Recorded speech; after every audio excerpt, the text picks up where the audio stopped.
Liam était en train de jouer au lacrosse.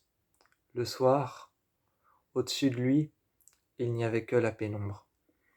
Au-dessus de Liam, il n'y avait que la pénombre.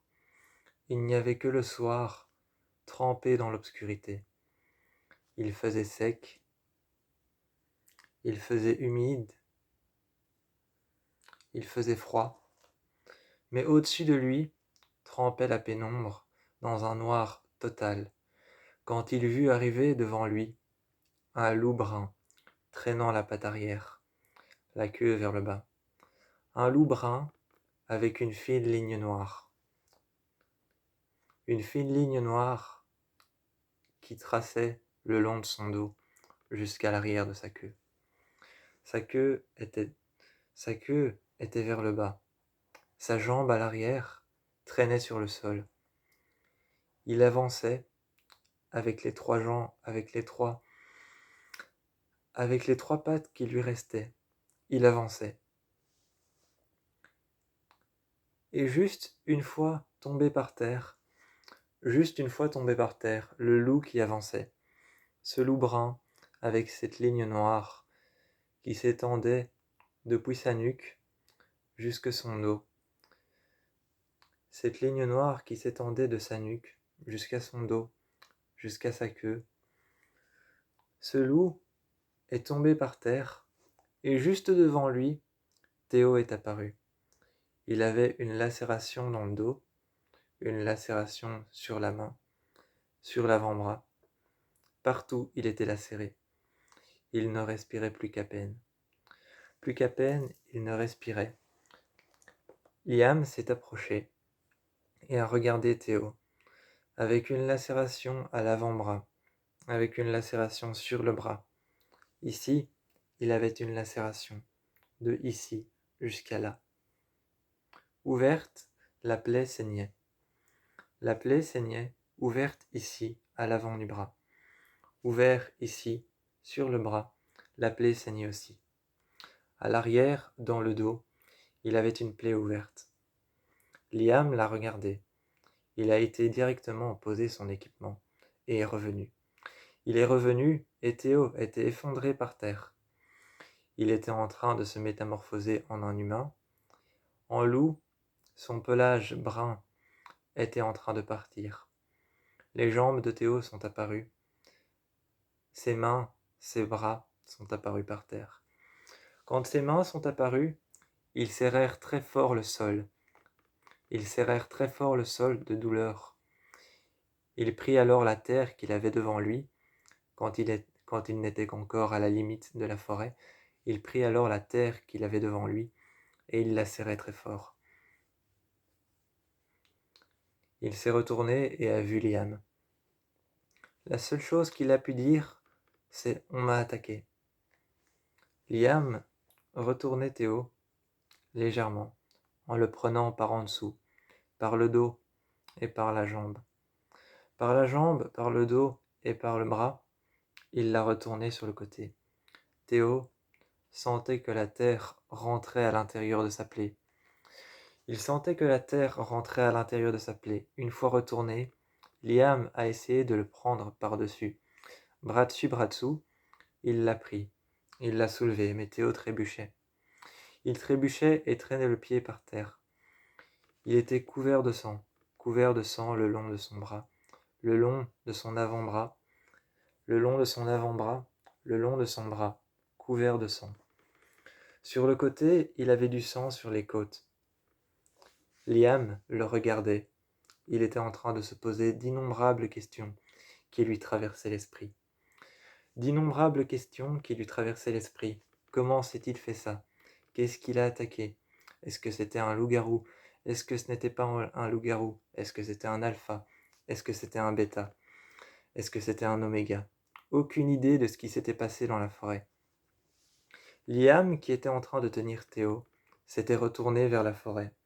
Regardant la forêt, il s'était retourné. Il n'avait vu qu'un léger vent qui passait dans les feuilles, tout au-dessus.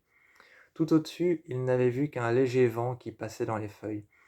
Il avait tenu Théo et l'avait déposé à l'intérieur. À l'intérieur, il l'avait déposé dans les vestiaires des garçons.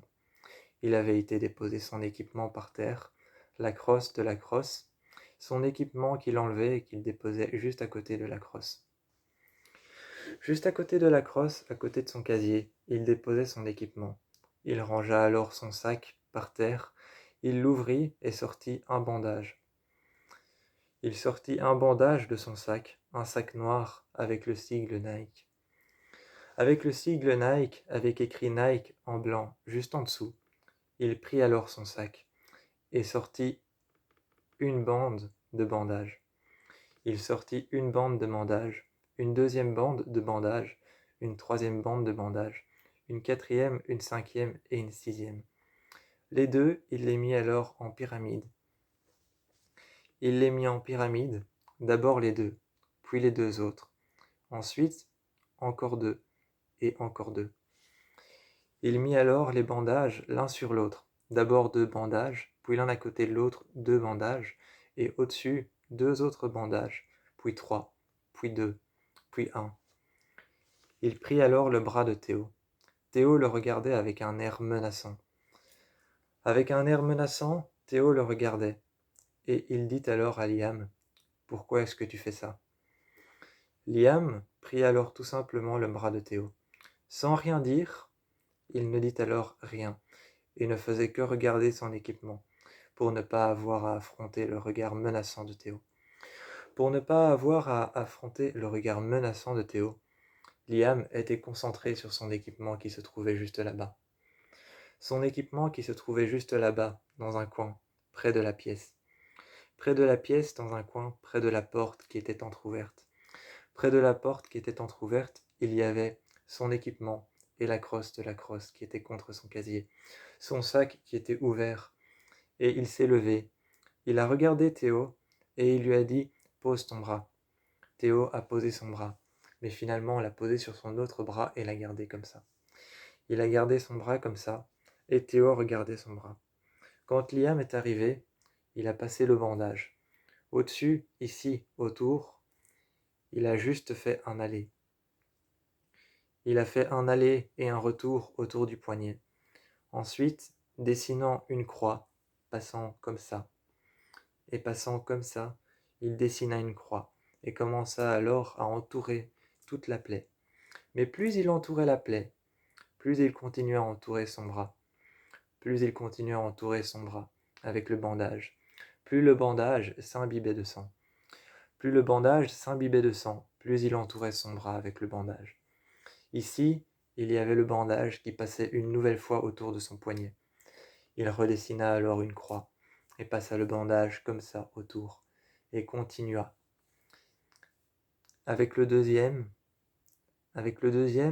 il continua, et passa une nouvelle fois avec le bandage. Avec les deuxièmes qu'il y avait à côté, il passa une nouvelle fois avec les bandages, et avec les autres qu'il y avait à côté. Il prit alors toute la pyramide de bandages qu'il avait, et le passa autour du bras de Théo.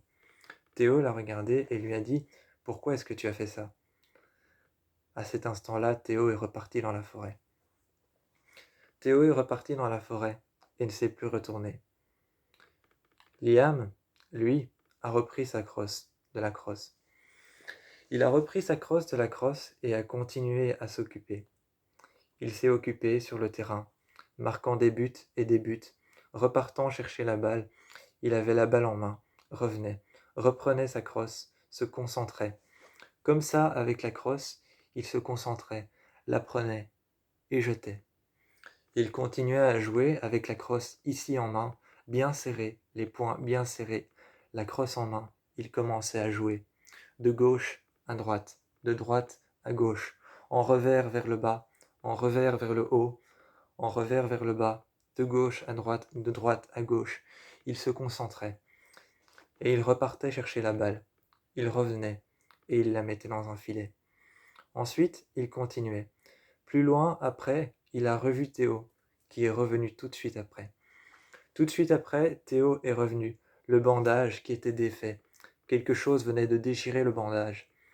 Il est arrivé sous la forme d'un humain, et Théo, lui, au bord de ses mains, avait quelques ongles arrachés. Comme si on s'en était pris à ses mains, il avait quelques ongles arrachés. Il avait des écharpes et des morceaux de bois qui étaient juste en dessous de ses ongles. Juste en dessous de ses ongles, comme s'il avait gratté une porte sans relâche. Comme s'il avait gratté une porte sans relâche avec ses ongles. Ses ongles étaient cassés, fissurés. Il y avait des petites fissures dans ses ongles et ils étaient cassés.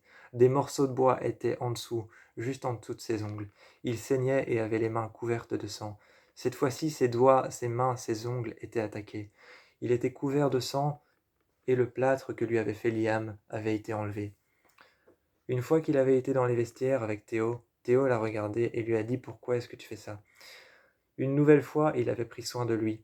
Cette fois-ci, Théo était reparti sous la forme d'un loup. En pleine forme, ils repartirent dans la forêt. Et il était arrivé juste devant un arbre. La nuit, il s'est posé là et a passé le temps qui lui restait. La nuit, Théo s'est posé là et a passé le temps qui lui restait entre les racines d'un grand arbre. Ce grand arbre n'avait ni feuilles ni fleurs blanches. Ce grand arbre était juste abandonné de son gré sur le côté, et il n'y avait ni fleurs ni feuilles, seulement une boiserie de plein de branches qui se mélangeaient, se superposaient les unes des autres, et qui étaient sinueuses. Juste en dessous, il y avait Théo, avec son apparence de loup brun, avec une fine ligne noire